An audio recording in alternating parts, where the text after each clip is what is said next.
So in this session we're going to look at image capture, both video and stills. We're going to look at how we can actually get you into a situation where you control what you're doing. So you may be familiar with use of things like grey cards. Now a grey card is a great idea because it gives you a frame of reference. So let's put this into context. You go out, you do a shoot, basically you're at an activity, a venue, an event, and you get back to your studio and you want to retouch your images. But the question is, okay, what were my colours? Were they correct? Was there a bit of a colour cast in there? What's going on with my images, basically? So in order to give you that frame of reference, you need to have some known parameters. So something like a grey card is great, in as much as it gives you a known value of grey, and blacks and whites, for instance, that you can actually refer to. You can use colour pickers or white balance tools in order to actually work with those, to actually find out how much your images are correct or off. So, lovely idea, but of course, there's some other ways of doing it. And this is a new gadget, basically. It's called the SpyderCUBE, and it's a great little tool. It gives you a grey card, but in something that's a lot more pocketable. The thing with a grey card, you need to actually angle this correctly. So you need to have it at 45 degrees to the inherent lighting coming in, basically anything that's incumbent. And if you haven't got it at that range, then you're going to get your grey values and potentially your contrast levels wrong. So we've got a big advantage with this cube. Firstly, it's small. So therefore you can actually carry it around, pop it into a bag, into your pocket very easily. Secondly, pretty obvious, I can't put that on anything. I have to lean it or get somebody to hold it. Whereas this, it's actually tripod mountable. You can hang it into your shoots, basically. Whether that is video, you can just drop it in there at the start of the shoot or at the end of the shoot maybe, but as long as it's in those lighting conditions that your activity or your film is happening in, then great. And apart from that, you've also got the advantage that you don't have to worry so much about angling. Because as long as you've got this little hole, and it is a hole there, you see, pointing towards you, then one of these two faces is going to be roughly 45 degrees to inclement or incumbent lighting, which is great. You no longer have to worry about getting that angling correct. So basically just drop that in, take a shot of it, or take a few frames of it in the video, and then you can actually take that into your editing software later on, and you can be working on it from there as that frame of reference. Because we know on this cube, this is an 18% grey. We know this is a 96% white. We know around this hole here, it's a 4% black.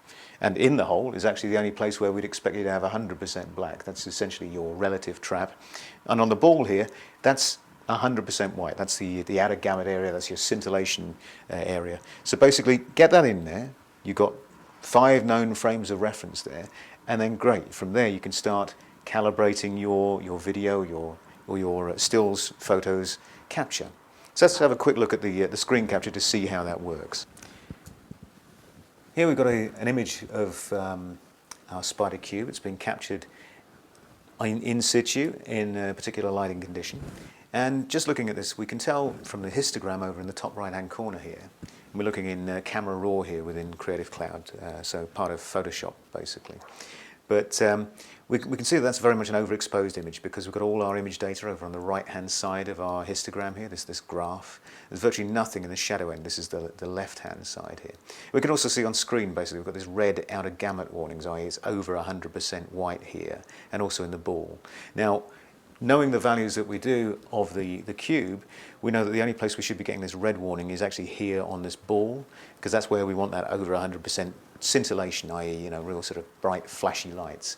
Down here, this panel here, which is appearing red, that should be 96% white, so just below 100%. And obviously this grey is looking overexposed. But instantly we're aware that where I said about lighting conditions and you need the card, or in this case the cube, that we're reading to be about 45 degrees to the incumbent lighting conditions. Well, here we can see this is the brighter side, the lighter side, so therefore that must be where the lighting is coming in. So it's going to be about 45 degrees. So great, what we're going to do is we're going to use that side to set our white balance. So we're just going to choose our white balance tool here, drop it onto that side of our guide, and instantly that's taking out any color cast that's inherent in the image. Now, 2 things we need to do more. One is get our exposure right, And secondly, let's actually get that contrast or that shadow detail correct, basically. We know that that exposure is too high at the moment. So let's just drop the exposure slider down here until we get that outer gamut warning disappearing. So as soon as that outer gamut's gone out of here, we know that's going to be around 96% now because it's just below 100%. So as a rule of thumb, that's going to be okay. But we also know that this hole, this black dot as it appears on screen, should be 100%. So that should have that blue, in this case, outer gamut warning at that end. So in order to change that, rather than changing exposure again, we're going to use the black slider. And just drop that down such that we actually get that filling in. And once we get to that point there, we've got that 100% black in that hole there where we want it. We know that around the hole it's going to be roughly 4%, so that's just right basically as far as our values are concerned. So what we've done there is we set a capture calibration. We're getting our exposure, our color cast, and our detailed at the contrast end of things, the shadow end, correct. So we just need to save that now. So let's actually save that within our software, within, in this case, Camera Raw. We'll just give that a name. So we'll call that Cal Today. But of course, you'd be better off giving it a relevant name to the setting that you're in and the time of day. So, you know, studio, morning, whatever it may be. Save that, and then of course that can then be applied time and time again to various other images by just going into our apply presets, and anything can then have that same calibration applied to it if it's obviously shot in the same lighting conditions, because that's the important thing. Anything shot in these lighting conditions are going to have the same sort of cast. So there we go. Happy with that. We've got our calibration done, and away we go. We're ready to shoot and be calibrated from camera capture. So there we have it.